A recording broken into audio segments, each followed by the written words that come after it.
हम मानते हैं कि ये जो क्षेत्र है थोड़ा सा खान पान यहाँ का अलग है, लेकिन मानव तो सभी ही है ना, किसी भी कोने में रहे, संस्कृति तो हमारी वही है, सनातन तो हमारा वही है तो हम सब वही, राम कृष्ण के मानने वाले, शिव के उपासक, भगवती की पूजा करने वाले, छोटी छोटी कन्याओं को भी देवी मानकर उनको प्रणाम करने वाले हैं तो हम सब वही ना।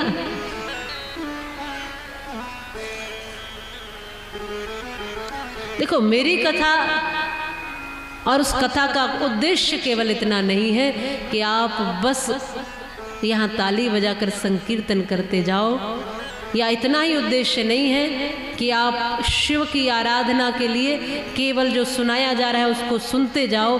मेरा उद्देश्य यह है कि वास्तविक शिव के उपासक बनो, वास्तविक आराधक बनो, वास्तविक भक्त बनो। और उसमें जो जो प्रक्रिया होती है वो सबसे पहले आहार शुद्धि, आहार शुद्ध हो सत्य शुद्धि। जब आहार शुद्ध होता है तब फिर मन शुद्ध होता है। जैसा खाओगे अन्न वैसा बनेगा मन। आज इंसान दिखते हैं इतने हिंसक से, बिल्कुल इंसान इंसान जैसे लगते हैं क्या। पहले भोजन शुद्ध फिर भजन हो पाएगा। पहले भोजन ठीक रखो फिर मन ठीक होगा, और मन ठीक होगा तो भजन भी ठीक होगा।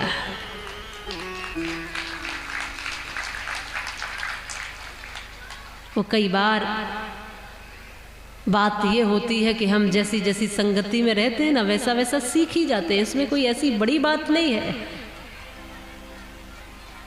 जैसे एक बार मैं सुनाया करती हूँ कि एक संत थे, सामने सब संगत लगी थी, उनका प्रवचन चल रहा था, तो किसी व्यक्ति का मन हुआ कि हम भी महाराज जी के सामने कुछ बोले।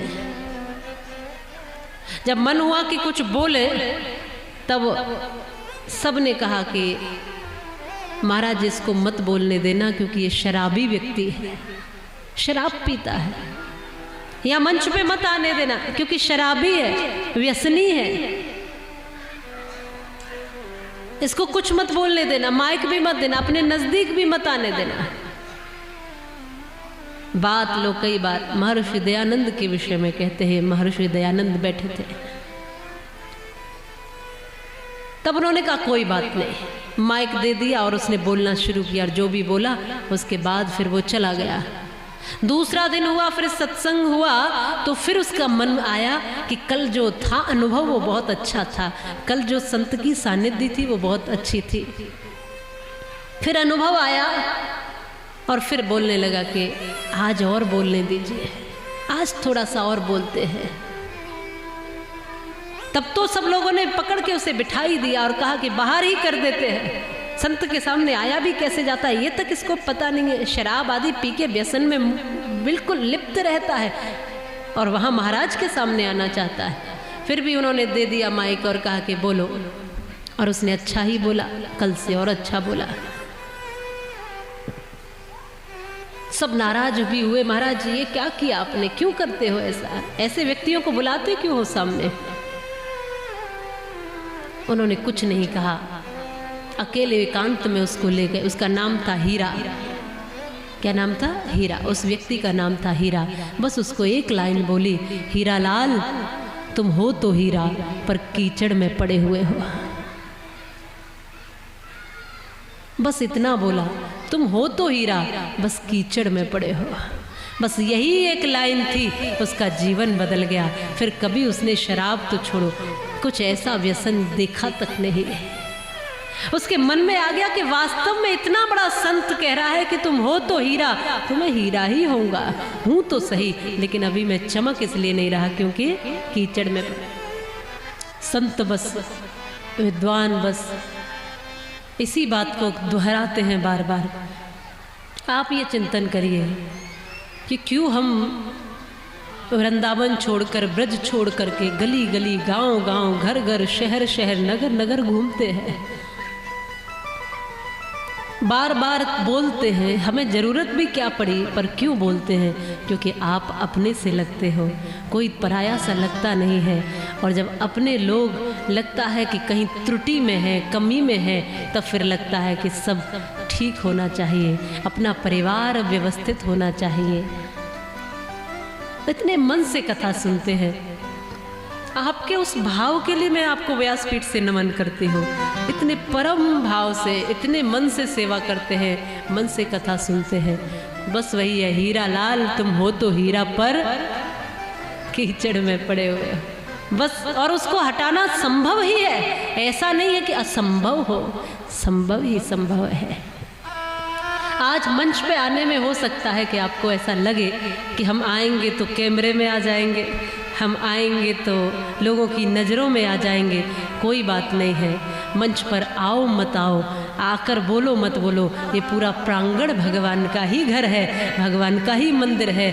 बैठे बैठे अपनी जगह पर भी भोलेनाथ को याद करके कह देना, हे नाथ आज से मैं तेरा पक्का भक्त हूँ, ये सब व्यसन छोड़ दूंगा। जो भी विकार है जीवन में, कोई ऐसे भी लोग हैं जो मांसाहार नहीं करते हैं, कोई ऐसा भी होगा कि शराब आदि को पीते होगा, या कोई ऐसा भी होगा कि गुटखा तंबाकू या और कोई व्यसन है। तो जो जो भी कुछ व्यसन जीवन में हो और जो छोड़ने का भाव बन रहा है, क्योंकि अवसर बार बार नहीं मिलते, मौके बार बार नहीं मिलते, अवसर बार बार नहीं मिलते। अगर अवसर आ रहा है तो ये भोलेनाथ की कृपा ही होगी। अरे तुम्हें हाथ पकड़कर शराब के ठेके पर ले जाने वाले लोग बहुत मिल जाएंगे, लेकिन तुम्हें उस ठेके से निकाल करके एक सही रास्ता देने वाले लोग बहुत कम मिलेंगे। तुम्हें उस बुराई से और गलती से दूर करने वाले लोग कम मिलेंगे। तुम्हारे पुण्य कर्म उदय होते हैं तब कोई जाके तुम्हें ऐसा कहने वाला मिलता है। और ये अवसर मिला है तो निश्चित ही जो भी बुराई व्यसन हो वो सब अपने अपने स्थान पर बैठकर हाथ जोड़कर भगवान से और मन में संकल्प लेकर रहना और सब छोड़ देना। वहीं से आपकी आहुति अगर देना ही चाहते हो ना, भगवान को कुछ अर्पण करना चाहते हो, बहुत सरल है। पेड़े चढ़ा देना, पान चढ़ा देना, फूल चढ़ा देना, पत्ते चढ़ा देना, बहुत सरल है ना। सामग्री चढ़ा देना, कुछ पैसे चढ़ा देना, कभी घंटा लगवा देना, कभी मंदिर में कोई और उपकरण कुछ भी लगवा देना, कुछ कर देना, कुछ और बनवा देना, लेकिन अपनी बुराइयों को समर्पित कर देना और छोड़ देना भगवान पर, ये कठिन है। फिर कठिन काम करके देखिए, जो मुश्किल है वो करके देखिए। वास्तविक कुछ चढ़ाना है तो यही चढ़ाइए, अपना मन, और वो भी मन निर्मल हो, पावन हो, सहज हो, सरल सा हो। कृपा करने के लिए बिल्कुल तैयार बैठे हैं भगवान, तो सामने ही है बिल्कुल। तुम कहते हो बरस नहीं रही, कैसे बरसेगी बोलो? कहीं ना कहीं तो रुकी हुई है ना, कहीं ना कहीं तो कोई कमी है, कहीं ना कहीं तो कुछ बीच में है।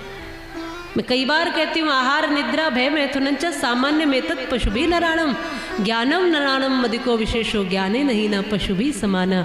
खाना, सोना, डरना, संतान पैदा करना, ये चारों चीजें तो मनुष्य पशु में बराबर है। इसमें कुछ विशेषता नहीं है हमारी कि हमको ये चोला मिल गया तो हम बहुत बड़े हो गए। ये सब सामान्य ही है। हम विशेष कब होते हैं? विशेष तब होते हैं कि ये चार चीज़ें तो बराबर हैं, पर इनसे उठ कर के कुछ ऐसा काम करते हैं। अब तो हम शायद बहुत ही नीचे की तरफ आए। सत्य यही है। माँ भगवती की कृपा पात्र बने, शिव की कृपा पात्र बने तो वो होते हैं, चाहे आपका बाहर से भेष कैसा भी है, चाहे आप बाहर से मंगल सुमंगल लगते हो कि नहीं लगते हो, पर भीतर से मंगल भाव आपका होना ही चाहिए। मैं कई बार कहती हूँ, है राम नहीं है नारा वो विश्वास है, भौतिकता की नहीं दिलों की प्यास है। राम नहीं मिलते ईंटों में गारों में, राम मिले निर्धन की आंसू धारों में। राम मिले हैं वचन निभाती आयु को, राम मिले हैं घायल पड़े जटायु को। राम मिले हैं पंचवटी की छाँव को, राम मिले हैं अंगद वाले पाँव को, और राम मिले हैं मर्यादा में जीने में। राम मिले हैं हनुमान के सीने में, राम मिले हैं हनुमान के सीने। राम मिले हैं तटों में वनवासों में, राम मिले हैं केवट के विश्वासों में, राम मिले ममता की माँ कौशल्या को, राम मिले हैं पत्थर बनी अहिल्या को, राम मिले अनसुईया की मानवता को, राम मिले सीता माँ की पावनता को, और राम नहीं मिलते माला के फेरों में, राम मिले शबरी के झूठे बेरों में, राम मिले शबरी के झूठे बेरों में। वो उन्हीं को मिलते हैं जो पात्र होते हैं। इसलिए धारण करना है तो अपनी ऊर्जाओं को बढ़ाओ, अपनी क्षमताओं को, अपनी शक्तियों को, अपने विवेक को, अपने बोध को, अपनी चेतनता को बढ़ाओ। और सही मायने में मनुष्य यहाँ पर मनुष्य बनते हुए देवत्व का पद पाने के लिए ही इस धरती पर आया है। तो हम वहाँ से ऐसे नहीं जाए, हम यहाँ से इस तरह से ऊपर की ओर हमारा ऊर्ध्वगमन होना चाहिए। ऊपर की ओर, आगे की ओर बढ़ते चले जाए, धर्म को धारण करते चले जाए, अच्छाइयों को धारण करते चले जाए और अपने जीवन को शिवमय बनाते हुए बस आगे बढ़ते चले जाए, कुछ श्रेष्ठ करते चले जाए, कुछ अच्छा करते चले जाए।